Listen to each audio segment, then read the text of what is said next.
Hey guys, it's Andrew from Cardinal Kia. In this video, I'm going to show you how to use your advanced smart cruise control in the all-new 2023 Kia Sportage.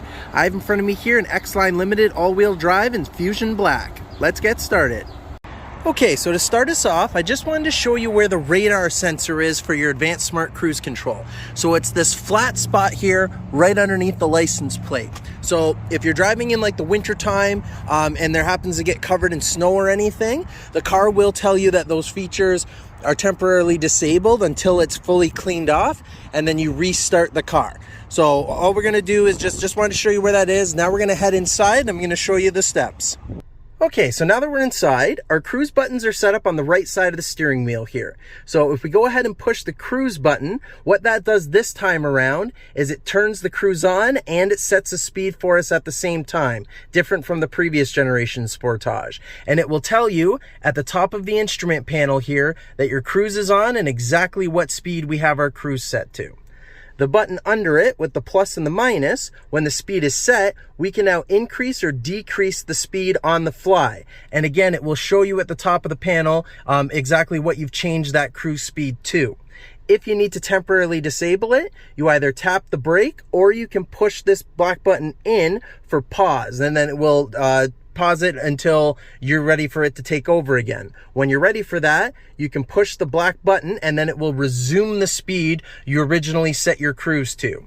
Now this button here underneath, this is for the adaptive cruise part. So let's say you've got your cruise set to 110, you're in the middle lane on the QEW or your highway, interstate, wherever you are, and then there's another vehicle ahead of you going like, let's say 100. So they're just going slower than you are. As you approach that vehicle, your Sportage will then naturally slow itself down to maintain a safe distance. This button you can use to change that distance from about 1 to 4 car lengths away. It'll tell you at the bottom of the screen here what distance level you are away from the car ahead of you. So if there's a lot of traffic going on around you, you don't want to be super close to them, you can then put distance level 4 and hang back a bit. If they happen to move out of the way, your car would then, as long as another car isn't ahead of them, your car will then bring itself back up to the cruise speed that you had originally set. If you were to put your turn signal on, go around them, again, as long as there isn't anybody ahead of you, your car will bring itself back up to that cruise speed again.